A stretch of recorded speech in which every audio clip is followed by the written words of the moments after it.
good life. Allah, I wanna thank you for the good life. I wanna صلى الله وعلى آله وأصحابه وذرياته وقرابته وأهل بيته أجمعين ثم إلى حضرة إخوانه من الأنبياء والمرسلين وعلى الملائكة المقربين والصحابة والصالحين والمصلين. Semoga Allah memberikan keberkahan ilmu kepada kita sampai hari kiamat. Bismillahirrahmanirrahim.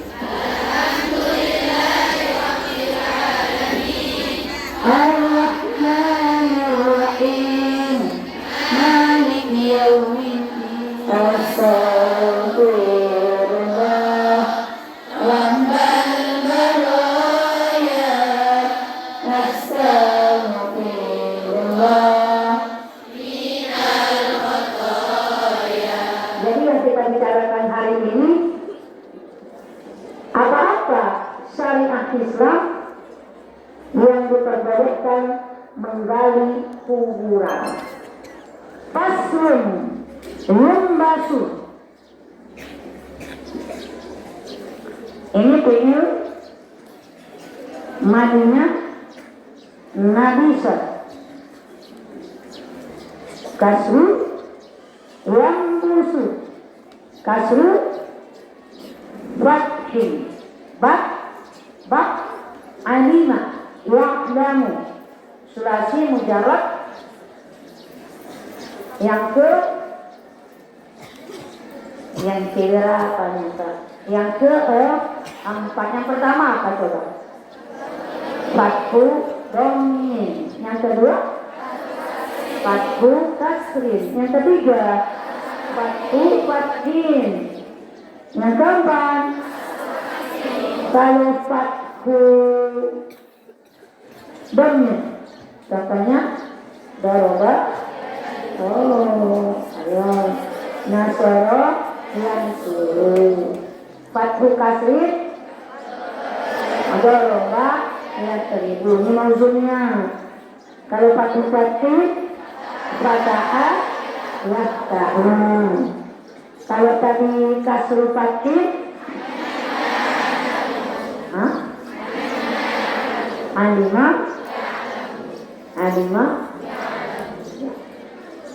berarti nabisa yang basuh fathu kasru fathin.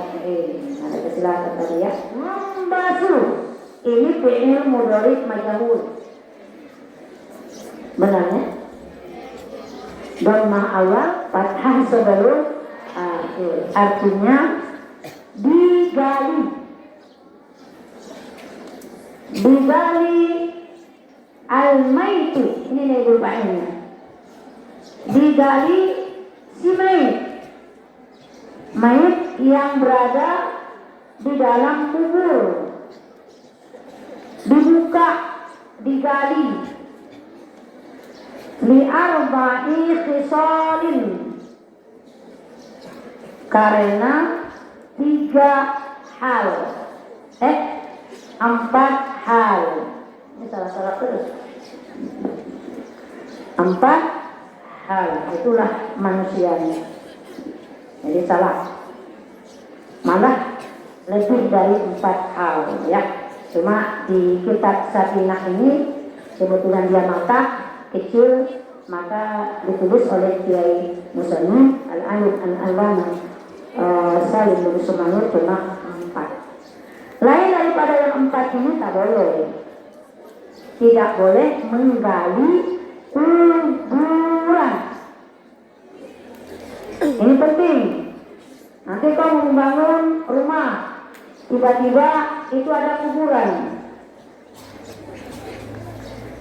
Kuburan walaupun di tanah wakaf atau tidak di tanah wakaf, itu tidak boleh digali, haram. Karena kemuliaan orang yang meninggal itu sama dengan mulianya orang yang hidup. Jadi walaupun dia sudah meninggal, tetap dia dimuliakan oleh syariat, dimuliakan oleh Islam. Jadi tidak boleh duduk-duduk di kuburan, tidak boleh memijak-mijak kuburan, dan tidak boleh menggali kuburan, karena Islam itu memuliakan orang-orang yang meninggal. Apalagi menggali kuburan dengan alasan untuk membuat rumah, atau dikarenakan alasannya karena sudah dijual. Makanya kalau kita meninggal, siapapun keluarga kita yang meninggal, apapun jabatannya, berapapun kayanya, kalau kita wafat, maka kuburkanlah di tanah wakaf. Karena kalau dia tanah wakaf, tidak mungkin lagi digali. Tapi kalau dia kena rasa cinta kita kepada ini orang tua kita meninggal, rasa cinta kita saat itu kita punya uang banyak, maka kita letakkan di samping rumah kita. Dunia berputar 10 tahun, 20 tahun, 30 tahun, kita yakin enggak kuburan itu tidak digali? Kita yakin tak tanah itu tidak dijual? Maka untuk lebih aman, maka kita dianjurkan untuk apabila meninggal, maka kuburkanlah di tanah wakaf, walaupun nanti tidak ada yang menziarahinya. Itu lebih aman. Tidak ada yang gali. Kita tidak tahu kehidupan anak keturunan kita kalau kita kuburkan di samping rumah kita. Semua ziarah disampingkan muslimin darah. Itu yang ngomong adalah orang-orang yang tidak berilmu. Maka supaya ini aman, kalau kita punya orang tua, tolong supaya tidak ada pembongkaran kuburan, tolong dikuburkan di tanah wakaf. Yang punya pondok pesantren misalnya, biasanya karena punya pondok pesantren besar luar biasa, maka biasanya dikuburkan di sekitar pondoknya. Kita nggak tahu 10 tahun, 20 tahun, 40 tahun ke depan menggali kuburan itu tidak boleh, hukumnya haram. Apa itu haram? Berdosa. Kecuali yang 4 ini yang dibolehkan, yang disyariatkan Islam ini yang boleh menggali kuburan, karena yang 4 ini. Jadi walaupun sebenarnya ketika seseorang itu dikubur, ini kuburannya itu secara otomatis tempat kuburannya itu sudah menjadi tanah wakaf. Jadi bagus kita kalau kita meninggal, rumah kita lebih bagus di tanah wakaf. Kecuali kita punya tanah dan kita wakafkan itu tanah untuk perkuburan, itu boleh, karena itu punya tanah. Maka itu batasi, ini tanah wakaf. Tanah wakaf kalau kalian berarti boleh dong. Siapa yang mau berkubur, yang mau berkubur di situ boleh berarti. Bukan hanya keluarga kita ya, semuanya juga boleh. Itu. Ya kan Kak? Cuma kan wakaf itu khusus wakaf keluarga. Enggak, wakaf itu sudah semuanya sudah milik umat ketika sudah kita wakaf. Tanya, apa yang pertama? Ayo. Lil husni idza lam yatawayyal. Apa bacanya? Lil husni idza lam yatawayyal. Untuk dimandikan apabila jenazahnya, mayitnya belum berubah, ada batasnya. Contoh, Ini datang jenazah kebetulan meninggalnya di Jakarta, mau dikebumikan di kampung halamannya, maka dibawa oleh ambulan. Bunyi-bunyi ambulannya sampai di rumah, ditelepon yang di sana, ini sudah dimandikan atau belum? Karena dia tidak fokus, maka dijawabnya sudah. Kalau sudah dimandikan berarti tugas orang kampung tinggal menyolatkan dan menguburkan. Maka kemudian dikuburkan. Tiba-tiba datang telepon lagi dari Jakarta. Gimana, sudah dimandikan? Tuh, padahal sudah dikuburkan. Tadi kan ditanya, kau bilang sudah dimandikan. Saya nggak fokus karena banyaknya urusan di sini, maka saya nggak dengar apa yang ditanya tadi. Maka itu jenazah belum dimandikan.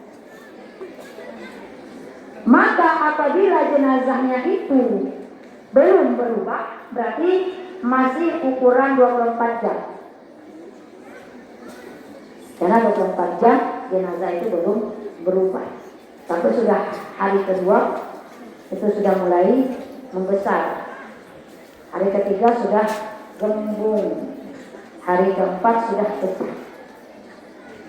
Itu berarti berubah. Nanti kalau berubah tidak perlu lagi digali walaupun belum dimandikan. Berarti kalau saat itu dibilangnya belum dimandikan, baru jeda berapa jam, nggak apa-apa, gali kembali. Setelah digali, mandikan. Setelah dimandikan, sholatkan. Kan itu ya, baru dikebumikan kembali. Itu yang dikatakan lil ghusli lam yataghayyar. Boleh dibongkar, boleh digali itu kuburan apabila jenazahnya belum dimandikan dengan catatan jenazahnya belum berubah. Kalau sudah berubah, tak usah ada sempat 1 minggu baru ketahuan itu jenazah belum dimandikan. Ya udah, biarkan saja, nggak usah digali lagi. Kenapa? Karena apabila digali itu akan memunculkan air yang luar biasa. Bau. Gimana coba? Kalau kita gali lagi, kita mandikan lagi, ini ayah kita yang kita muliakan. Tiba-tiba kita bersihkan lagi, orang tutup hidung semua satu kampung itu. Orang mudah di depan kita. Itu kita tersinggung berat. Itu alasannya. Kita nggak senang. Jadi daripada memunculkan fitnah, menimbulkan fitnah, kalau sudah berubah, lam yataghayyar, kalau jenazahnya sudah berubah, biarkan saja. Bil ghusli lam yataghayyar, jangan lupa tuh. Itu cuma yang disyariatkan bisa. Kalau membangun masjid, tidak ada syariat. Kalau membangun rumah, tidak ada syariatnya, menggali kuburan. Makanya tadi, terkadang orang tidak memperhatikan syariat, terkadang orang memperhatikan kebutuhan. Makanya ibu bilang tadi, yang aman tempat kita dikebumikan atau dikuburkan adalah di tanah wakaf, karena tanah wakaf tidak mungkin digali. Yang kedua, taujihi, itu yang harus dicatat, lam harfujar, taujihi, itu taujihi. Yang tadinya apa? Wajah, yuwajjuhu, taujihan. Ini masdar daripada sulasi mazid 1 bab taf'il. Itu Kita bantu kata litaujihi, untuk menghadapkannya, untuk menghadapkan jenazah itu ilal kiblati, ke arah kiblat. Kebetulan yang mengkebumikan, yang mengkuburkan hendak tahu arah kiblat. Kan wajib tuh di pertama dihadapkan ke kiblat. Tiba-tiba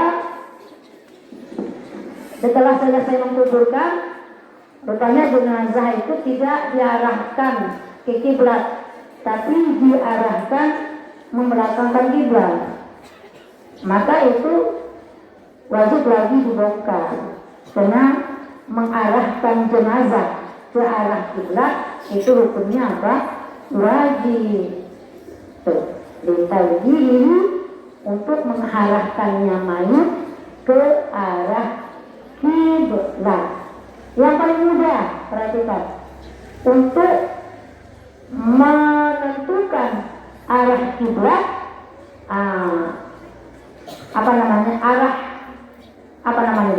arah mata angin dulu. Kami dulu pelajarannya arah mata angin. Itu sekarang namanya biologi, geografi. Kalau kami namanya ilmu bumi. Tuh, nama disiplin ilmunya ilmu bumi. Sekarang geografi itu ya Kak.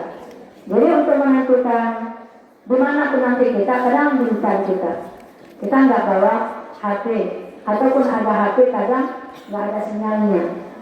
Nah, tiba-tiba kita mau sholat, mana arah kiblat? Nggak usah tanya-tanya, kau sudah berilmu. Tentukan aja mana arah utara, selatan, mana timur dan barat. Kayak ini mana selatannya? Mana selatannya?